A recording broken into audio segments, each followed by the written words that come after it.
Hello, I'm Rob O'Donoghue from the Environmental Learning Research Centre at Rhodes University.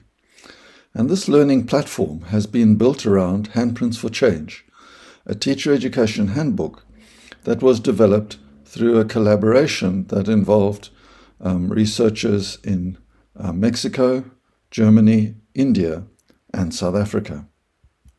It's been constructed for the South African context around the Fundisa for Change approach to teacher education, and it's centered on curriculum-activated transformative actions to deepen a love of self, others, and surroundings.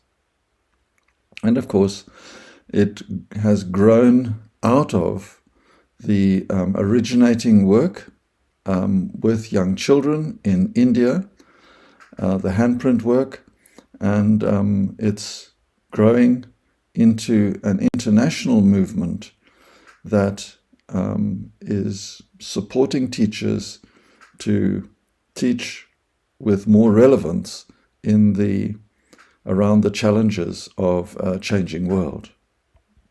So there are 4 modules. The first is looking at the South African curriculum as curriculum-activated and knowledge-mediated education for sustainable development.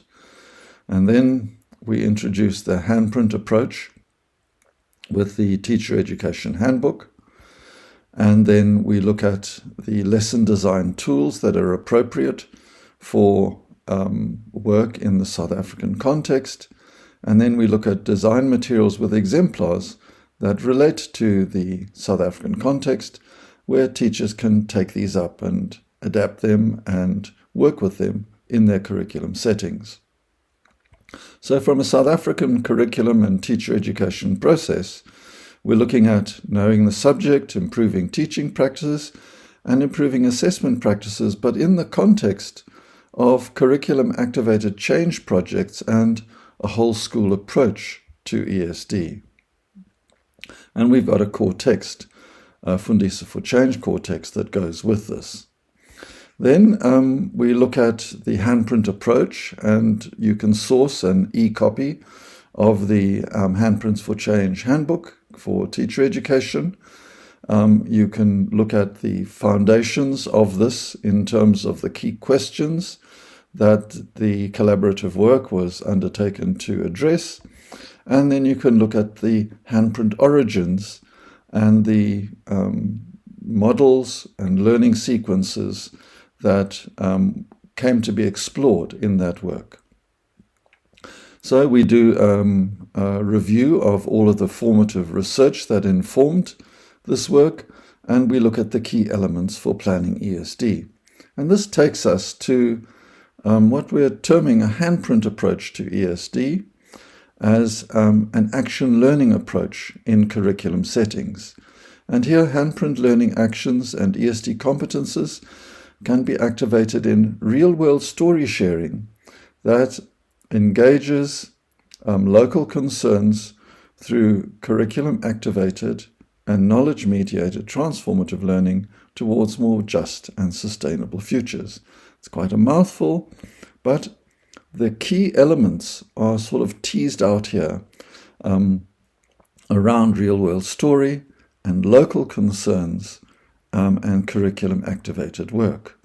So now how to go about this with the handprint tools?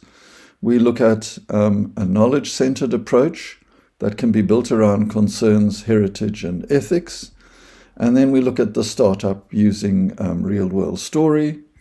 And then, of course, working with the Sustainable Development Goals to activate local concerns. And then the key element is the planning sequence.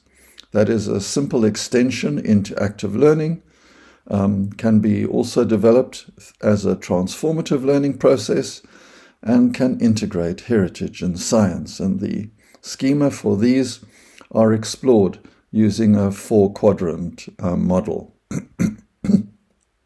Key is not to exclude assessment, but to build strong assessment and also strong evaluation around the practical coherence and the ethical solidarities that are involved in this work. So from here, the teachers can go on to, or you can explore this resources website to look at a design task, ESD competences, explore the 4-quadrant process, and then look at a lesson planning tool with methods template. And then what we do is we include a methods text that relates to the South African context, and we start looking at topics like climate smart heritage, heritage food gardening, health and nutrition, biodiversity, marine and coastal, and then water and river health.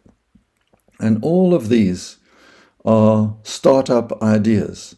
They are animated, but you can take them, you can adapt them. They're all public domain.